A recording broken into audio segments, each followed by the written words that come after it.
Good morning. दुनिया का कोई भी हिंदी का सेंटेंस अगर आप इंग्लिश में ट्रांसलेट करना चाहते हैं और ट्रांसलेट नहीं कर पाते हैं तो उसका सिर्फ और सिर्फ एक ही वजह है, एक ही रीज़न है। पता है क्या? क्योंकि आपको इंग्लिश का स्ट्रक्चर नहीं पता है। क्योंकि इंग्लिश का स्ट्रक्चर अलग होता है और हिंदी का स्ट्रक्चर अलग होता है। बस इसी अंतर को समझ लेना है, डिफरेंस को समझ लेना है। अगर अंतर समझ में आ गया, डिफरेंस समझ में आ गया, तो दुनिया का कोई भी हिंदी का सेंटेंस हो आप आसानी से इजीली उसे इंग्लिश में ट्रांसलेट कर सकते हैं। ओके, जैसे दो सेंटेंस मैंने लिखा है, एक हिंदी सेंटेंस है बाबू और दूसरा जो है इंग्लिश सेंटेंस है। आपको दोनों में अंतर समझना है कि दोनों में क्या अंतर है, क्या फर्क है, स्ट्रक्चर में क्या अंतर है। Okay, for example Hindi sentence कह रहा है कि राम ने रावण को मारा।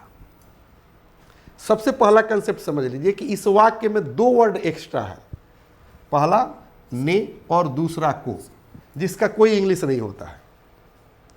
और बच्चे यहीं पर कंफ्यूजन में रहते हैं कि सर ने का और को का इंग्लिश क्या होगा, जिसके वजह से जो है इंग्लिश में ट्रांसलेट नहीं कर पाते हैं। ओके, तो सबसे पहले ये चीज़ समझ लेना है कि यहाँ पर ने का और को का कोई इंग्लिश नहीं होगा। ओके, उसके बाद जानना है बाबू कि हिंदी सेंटेंस जो है सब्जेक्ट से शुरू होता है, उसके बाद जो है ऑब्जेक्ट रहता है, उसके बाद जो है वर्ब आता है। गौर कीजिएगा इस पर, मैं क्या बताना चाह रहा हूं। चूंकि हिंदी सेंटेंस कह रहा है ना कि राम ने रावण को मारा, तो हिंदी में जो है सबसे पहले सब्जेक्ट लिखते हैं, उसके बाद ऑब्जेक्ट लिखते हैं, उसके बाद जो है वर्ब लिखते हैं। ओके, वैसे तो इसमें एक ही जो है ऑब्जेक्ट आया है। अगर डबल ऑब्जेक्ट रहे तो भी ऐसा ही लिखते हैं।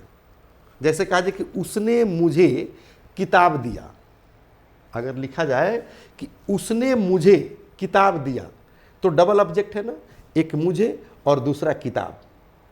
तो उसने मुझे किताब दिया, फिर दिया अंत में आ गया, यानी कि सब्जेक्ट, ऑब्जेक्ट और वर्ब। लेकिन इंग्लिश में ऐसा नहीं होता है और बच्चे क्या करते हैं कि जैसे हिंदी में लिखते हैं ना वैसे ही इंग्लिश में ट्रांसलेट करना शुरू कर देते हैं, जिसके वजह से वो ट्रांसलेट नहीं कर पाते हैं।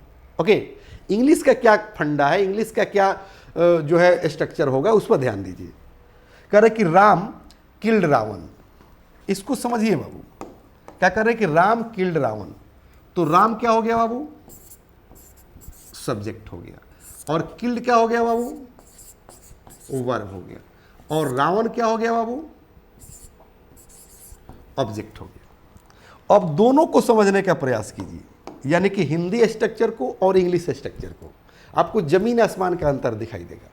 हिंदी में कह रहा है कि पहले सब्जेक्ट, उसके बाद ऑब्जेक्ट, उसके बाद वर्ब, और इंग्लिश में कह रहा है कि पहले सब्जेक्ट, उसके बाद वर्ब, उसके बाद ऑब्जेक्ट। अगर यही अंतर समझ में आ गया, डिफरेंस समझ में आ गया, तो कोई भी हिंदी का सेंटेंस दिया हो आप आसानी से इंग्लिश में ट्रांसलेट कर सकते हैं। जैसे मैं हिंदी में बता रहा था बाबू कि डबल ऑब्जेक्ट, जैसे उसने मुझे किताब दिया, तो मुझे और किताब डबल ऑब्जेक्ट था, तो दोनों ऑब्जेक्ट जो है वाक्य के अंदर ही रहेगा, यानी कि सेकंड पोजीशन पर रहेगा। सब्जेक्ट के बाद ऑब्जेक्ट, डबल ऑब्जेक्ट रहेगा तो भी उसके बाद रहेगा वर्ब। ओके, सिमिलरली इंग्लिश में अगर डबल जो है क्या आ जाए, वर्ब आ जाए, डबल वर्ब, तो दोनों जो है वर्ब जो है सेकंड पोजीशन पर रहेगा। जैसे कारण कि यहाँ पर राम किल्ड रावण, तो एक ही वर्ब आया है, लेकिन यही कह दिया जाए कि वह मेरी मदद कर सकता है, तो डबल वर्ब है ना, एक तो सकना, एक जो है मदद करना। तो मदद करना ये एक्शन वर्ब है, और सकना क्या है बाबू, मॉडल वर्ब है। तो अगर दो वर्ब आ जाए तो दोनों वर्ब जो है एक साथ रहेगा और वाक्य के यानी कि सेकंड पोजीशन पर रहेगा, सब्जेक्ट के तुरंत बाद। जैसे इसको इंग्लिश में मैं यहां लिख दे रहा हूं, वो ध्यान दीजिए। जैसे कहेंगे कि ही कैन हेल्प मी, इसका हिंदी क्या होगा बाबू, वह मेरी मदद कर सकता है। इसका हिंदी क्या निकलेगा बाबू, वह मेरी मदद कर सकता है। हम समझाना क्या चाहते हैं वो ध्यान दीजिए। यहां क्या कर रहे हैं, ही क्या हो गया, सब्जेक्ट हो गया, और कैन और हेल्प ये दोनों जो है वर्ब हो गया। अब कौन वर्ब है, अभी मैं बता रहा था कि कैन जो है क्या है, मॉडल एक्जुअली वर्ब है, और हेल्प क्या है, एक्शन वर्ब है, और मी क्या हो गया, ऑब्जेक्ट। फिर जो है इस तरह से जो आप लिखिए सब्जेक्ट वर्ब और ऑब्जेक्ट, तो क्या हो जाएगा बाबू, ही हो गया सब्जेक्ट, और कैन हेल्प क्या हो गया बाबू, वर्ब, और मी क्या हो गया बाबू, ऑब्जेक्ट। देखिए तो स्ट्रक्चर यही है ना। तो इंग्लिश का स्ट्रक्चर और हिंदी का स्ट्रक्चर दोनों डिफरेंट होते हैं, अलग अलग होते हैं। यही बच्चों को नहीं समझ में आ पाता है, जिसके वजह से बच्चे जो है हिंदी सेंटेंस को इंग्लिश में ट्रांसलेट नहीं कर पाते। ओके, अगर आप चाहते हैं कि दुनिया के कोई भी हिंदी का सेंटेंस और कितना हो लंबा हो, छबू मियाँ के छत पर सुंदर 6 दिन से छुछुआ रही है, या सभा को संबोधित करते हुए भारत के प्रधानमंत्री नरेंद्र मोदी ने कहा कि अगले वित्त वर्षीय में बेघर वालों को घर बनाया जाएगा, कितना हो लंबा सेंटेंस होगा। बस यही थ्योरी याद रखना है कि पहले सब्जेक्ट, फिर वर्ब, उसके बाद ऑब्जेक्ट, और सेंटेंस को सजाते चल जाना है। ओके, अगर इस तरह का ट्रिक चाहते हैं ग्रामर में, स्पोकन में, चूंकि हम लोग 2 in 1 स्टडी करते हैं, ग्रामर भी पढ़ते हैं और स्पोकन भी पढ़ते हैं, यानी कि आम के आम और गुठली के दाम। अगर आप चाहते हैं कि लंबे से लंबा सेंटेंस बना दें, हिंदी को सेंटेंस को इंग्लिश में ट्रांसलेट कर दे, फराटेदार इंग्लिश बोले, नॉन स्टॉप इंग्लिश बोले, या ग्रामर पर कमांड करके कोई भी एग्ज़ाम को क्रैक कर ले, चाहे रेलवे हो, एसएससी हो, बैंकिंग हो, एनडीए हो, कोई भी exam, I am talking about every competitive exam. Okay guys, तो please please please English plus by Sanjeev Shivani को जाइए प्ले स्टोर पर, उसको डाउनलोड कर लीजिए। ओके, या यूट्यूब पर जाइए, आप जो है उसको जो है सब्सक्राइब कर लीजिए। और एक चीज़ याद रखना बाबू, लाइक करना, शेयर करना और सब्सक्राइब करना ना भूलें, यानी कि लाइक, शेयर और बटन दबाएं जरूर। ओके गाइस, इस तरह का ट्रिक जो है मैं बताते रहूँगा। आप पहले मेरे ऐप पर चले आइए, पहले हम एक दूसरे को जान तो ले गाइज, चूँकि एक भोजपुरी में कहावत है कि ना जान ना पहचान मैं तेरी मेहमान, पहले एक दूसरे को जान तो ले गाइज। रही बात ग्रामर की और स्पोकन की, वो तो मैं चुटकी में सिखाता हूँ यार, मिनटों में मैं हज़ारों की संख्या में वर्ड सिखा देता हूँ। ओके, और I am not only a teacher but also an author, I have written a lots of books, you can see this. धारा प्रवाह अंग्रेजी बोलना सीखें, ABBC spoken plus grammar kit, 5 books, 0 to hero, पुस्तकें नहीं अंग्रेजी सिखाने का जादू है। ऑर्डर राइट नाउ, नंबर देखिए। ओके, ये देख रहे हैं ना, इसमें 5 किताब है, 5 बुक्स।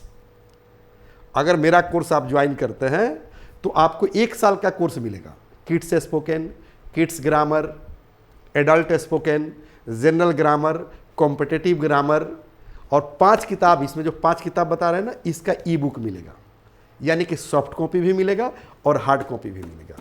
आप दुनिया के किसी भी कोने में हैं, किसी भी देश में हैं, या हिंदुस्तान के किसी भी कोने में हैं, अगर आप मेरा ऐप लेते हैं तो आपको सॉफ्ट कॉपी भी मिलेगा और हार्ड कॉपी भी आपको डिलीवरी कर दिया जाएगा।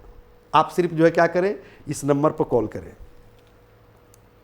आपके घर पर जो है इसको डिलीवरी कर दिया जाएगा, घबराने की चिंता नहीं है। इसमें 5 किताबें हैं बाबू। पहली किताब नर्सरी से यूकेजी तक स्पोकन और ग्रामर दोनों कवर करता है, और 6 in 1 है बाबू। 6 in 1 मतलब 6 सब्जेक्ट को इंग्लिश स्पोकन में कन्वर्ट कर दिया गया है। आप नर्सरी से यूकेजी तक सिलेबस देखेंगे तो उसमें 6 सब्जेक्ट पढ़ना है, और 6 सब्जेक्ट को स्पोकन में मैंने कन्वर्ट कर दिया है, चाहे वो मैथ हो, हिंदी हो, जीके हो, एसएसटी हो। ओके, हर सब्जेक्ट को स्पोकन में मैंने कन्वर्ट कर दिया गया है। ओके, यानी कि नर्सरी से यूकेजी तक का अगर बच्चा होगा तो एकदम फराटेदार इंग्लिश बोलेगा। दूसरी किताब जो है इसमें है, वो जो है 1 से 5 तक के स्पोकन ग्रामर दोनों कवर करता है। तीसरी किताब 5 से 8 तक के बच्चों को स्पोकन ग्रामर दोनों कवर करता है। चौथी किताब 8 से 10 तक के बच्चों को स्पोकन ग्रामर दोनों कवर करता है। और 5वीं किताब तो एकदम यूनिक है, लाजवाब है, सबके लिए है। अगर आप अखबार पढ़कर समझना चाहते हैं तो 10 से 12 तक के बच्चों के लिए है 5वीं नंबर किताब, यानी कि इसमें 5 किताब है। मेरी रिक्वेस्ट है कि आप ऐप पर जाइए, 5 किताब को ओपन कीजिए। अगर समझ में आती है तो गाइज आप ऐप लीजिए और जैसे आप ऐप लीजिएगा मेरे पास जो है मैसेज चला आएगा और ये किताब जो है आपको डिलीवर कर दिया जाएगा फ्री ऑफ कॉस्ट। इस किताब का कोई जो है कॉस्ट नहीं लगेगा, हार्ड कॉपी सॉफ्ट कॉपी सब लगेगा। वैसे अगर मार्केट में खरीदिएगा तो इसमें 5 किताब है, एक किताब का MRP है 300 रुपया। आप ध्यान दीजिएगा, यहाँ पर ध्यान दीजिए, एक किताब के MRP 300 रुपया, तो 5 मतलब 1500। और 1 साल का जो मैं कोर्स दे रहा हूँ उसका नाम है फैमिली पैक इंग्लिश सीखे, वो 999। तो 1500 और 999 यानी कि 2499 रुपया। 2499 रुपया की जगह पर मात्र 499 रुपया का 1 साल का कोर्स लीजिए और ये बिल्कुल फ्री लीजिए, डिलीवर कर दिया जाएगा, आपको डिलीवरी चार्ज लगेगा। ओके गाइस, और मैं अब आप लोगों से विदा लेना चाहूँगा, घड़ी इशारा कर रही है। कल हम लोग फिर मिलेंगे इसी अंदाज में, इसी क्लास में, और एक नए जो है जोश जुनून और एनर्जी के साथ, नए टॉपिक के साथ। ओके गाइस, तब तक के लिए मैं लेना चाहूँगा आप लोगों से एक छोटा सा break. Thank you, have a nice day.